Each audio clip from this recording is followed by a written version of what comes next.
ఇంకోటి తెలంగాణ నుంచి ఏపీలో కలిసిన 7 ముంపు మండలాల్లో వాళ్ళు రెంటికి చెడ్డ రేవడి పరిస్థితి అయిపోయింది వాళ్ళది. ఇటు తెలంగాణలో ఉంటే మున్నూరు కాపుల్లాగా కొంత బీసీలో ఉండి కొంత మేలు జరిగే అవకాశం ఉంటుంది. అటు కాపుల్లో అటైపు వెళ్ళేసి కాపు కాకుండా మున్నూరు కాపు కాకుండా వాళ్ళ పరిస్థితి అట్లా ఉంది.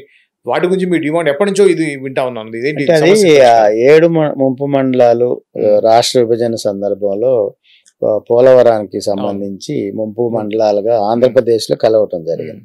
అయితే వీళ్ళు 7 మండలాల్లో ఉన్న కాపు కుటుంబ సభ్యులంతా కూడా దాదాపుగా ఒక 18,000 కుటుంబాలు ఉంటాయి.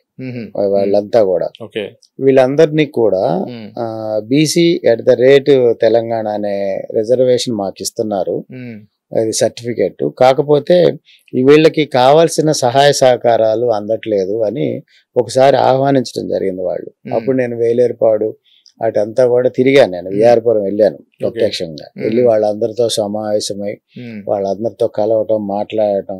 వాళ్ళు ఆ సమావేశం పాపికొండల్లో ఒక బోట్లు ఏర్పాటు చేశారు. మొత్తంగా వాళ్ళు దాదాపుగా 150 మంది ఆ 7 మండలాల ముఖ్యమైన నాయకత్వం అంతా కూడా హాజరవటం, వాళ్ళ సమస్యలు చెప్పటం.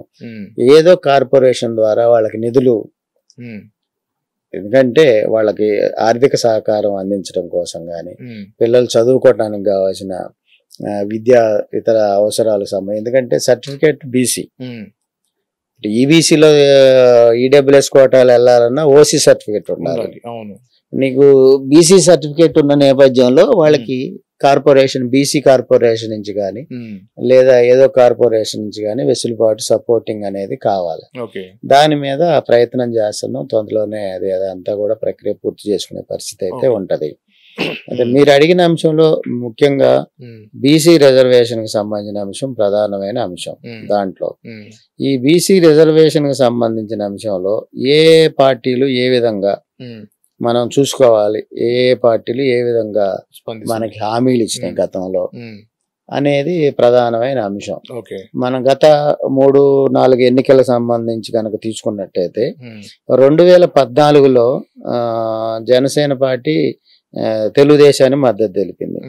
కాపులకి మద్దతు, ప్రత్యేక హక్కులు అనేది మళ్ళా 2019లో ఒక హామీ ఇచ్చింది, ఇది జనసేన పార్టీ.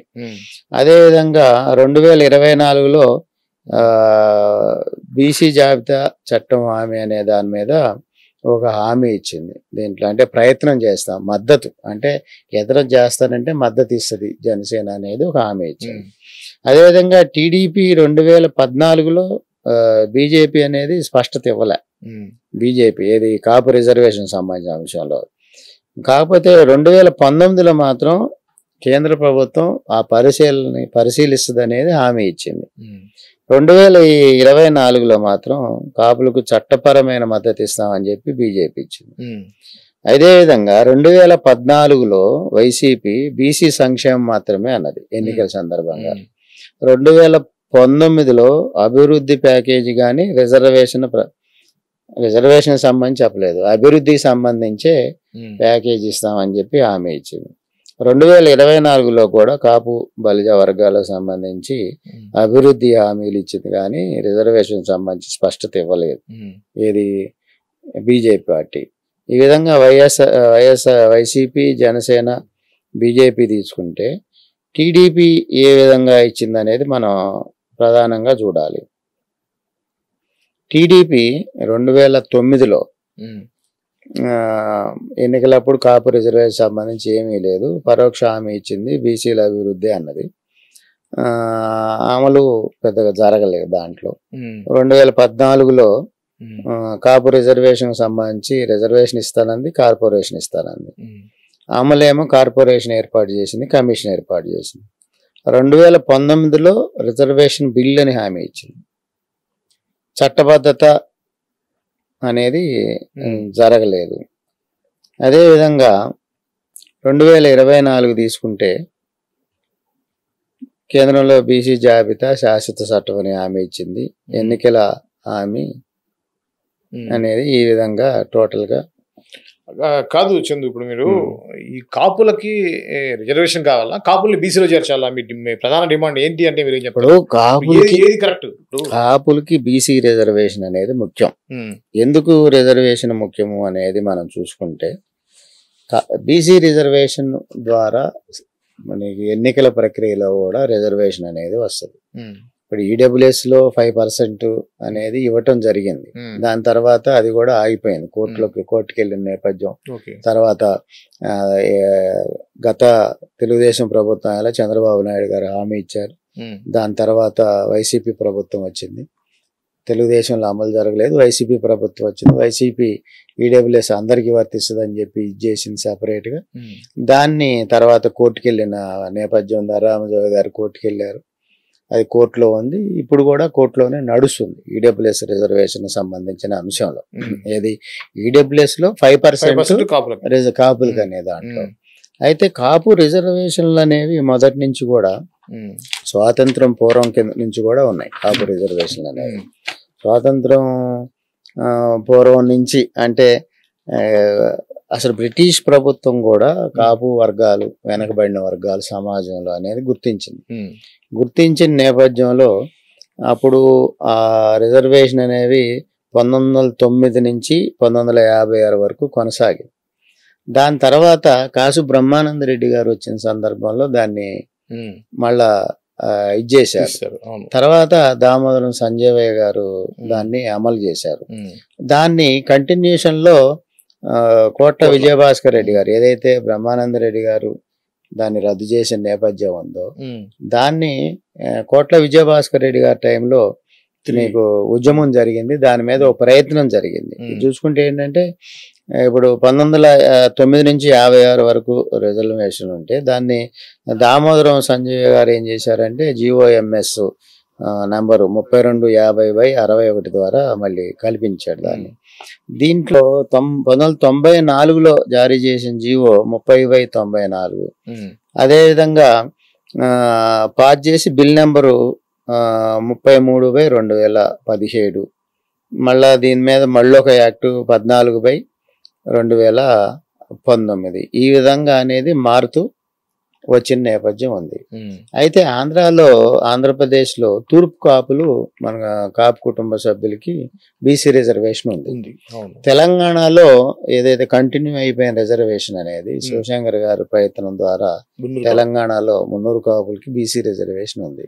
ఇప్పుడు లేనిది రాయలసీమ, అదేవిధంగా ఆంధ్రప్రదేశ్ కోస్తా ప్రాంతాలు, అది ఉత్తర తెలంగాణ తప్పించి మిగతా అన్ని చోట కావాలి. ఉత్తర ఆంధ్ర తప్పించి నీకు రాయలసీమ 6 జిల్లాలు, అదేవిధంగా ఉమ్మడి కృష్ణా, గుంటూరు, కాకినాడ, అదేవిధంగా వెస్ట్ గోదావరి జిల్లాలు. ఈ జిల్లాల్లో నీకు రిజర్వేషన్ అనేది లేదు. అంటే ఎందుకు లేదు ఇక్కడ? గతంలో అంటే అన్ని చోట్ల ఉంది, మరి ఇక్కడ ఎందుకు లేదంటే రాజకీయ కోణాలు, బలమైన సామాజిక వర్గాన్ని విడగొట్టడం అనేది దీంట్లో ప్రధానమైన ఉద్దేశం. దాని మీద ముందు చూపుతో ఉన్న రాజకీయ పార్టీలు దీని మీద సక్సెస్ సాధించినాయి అనేది మనం చెప్పాలి. అయితే ఇప్పుడు ఏదైతే కాపు ఉద్యమం నేపథ్యం తర్వాత జరిగిన గతంలో తెలుగుదేశం నాయకత్వం, చంద్రబాబు నాయుడు గారి ఎన్నికల హామీ కానీ లేదా తుని ఉద్యమం కానీ రెండు రకాలుగా చూసుకోవాలి. ఒక పక్క ఉద్యమం జరిగింది, అదేవిధంగా ఎన్నికలప్పుడు తెలుగుదేశం పార్టీ కూడా ఎన్నికల హామీగా ఇచ్చిన నేపథ్యం ఉంది.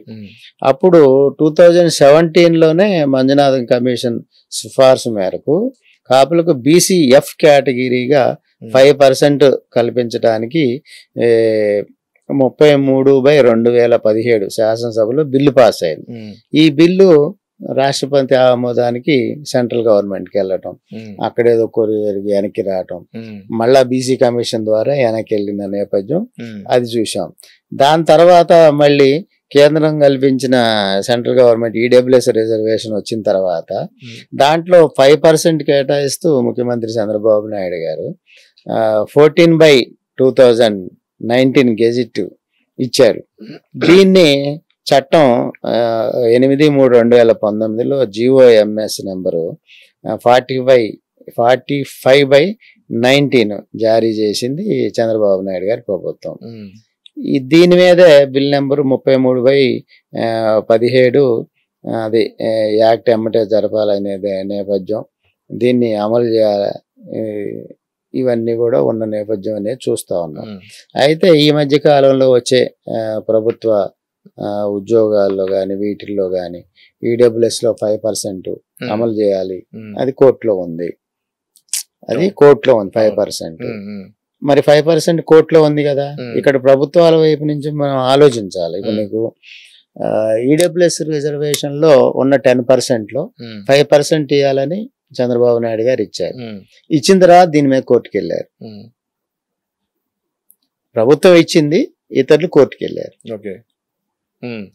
అదేవిధంగా తర్వాత వచ్చిన వైసీపీ ప్రభుత్వం దాంట్లో కోర్టులో ఇది అసలు సమస్య లేదు, ఇది ప్రభుత్వం అన్ని ఉన్నత వర్గాలకు సంబంధించిన మనం రిజర్వేషన్ ఇవ్వాలి, ఈడబ్ల్యూఎస్ లో ఒక కాపులకే కాదు అన్ని వర్గాలు ఉన్నాయి కాబట్టి అనేది వైసీపీ విభేదించింది. దాన్ని ఇప్పుడున్న ప్రభుత్వం కంటిన్యూ అదే వర్షంతో ఉంది అనేది ఒక వాదన ఉంది. అయితే కోర్టులో ఆ విధానమైన గత ప్రభుత్వం ఇచ్చిన దానికి మద్దతు తెలిపేస్తున్నారు అనేది ఒక వాదన ఉంది. అది ఆ కోర్టు ఫైల్ తీసుకుంటే గాని న్యాయపరమైన విషయం కాబట్టి ఆ హరిరామజో గారు వేసిన కేసు ఆ కోర్టులో నడుస్తుంది. దాని మీద ప్రభుత్వం ఏం చెప్పింది, హరిరామజో గారు ఏం అడిగారు, లేదా ఇప్పుడు రాష్ట్ర కాపు చేసి దాంట్లో ఇంప్లీడ్ అయ్యి ఆ కేసులో ఇంప్లీడ్ అయ్యి ఏ విధంగా ముందుకు పోవాలనేది ఈ మధ్య జరిగిన రాష్ట్ర కాపు చేసి 2 సమావేశాల్లో ఓ నిర్ణయం తీసుకున్నాం. దాని మీద ఒక 5 అడ్వకేట్లతో కమిటీ వేసాం. మొదటి నుంచి ఉద్యమంలో జేఏసీలో ఉన్న నిలిబండ రాజు గారి నాయకత్వంతో ఒక 5 అసలు అడ్వకేట్లతో ఆ కమిటీ వేసాం. వారు దానికి సంబంధించిన సూచన చేసిన తర్వాత ఏ విధంగా ఇంప్లీడ్ అవ్వాలి ఏందనే దాని మీద రిజర్వేషన్కి సంబంధించిన అంశంలో ముందుకెళ్తుంది రాష్ట్ర కాపు జేఏసీ.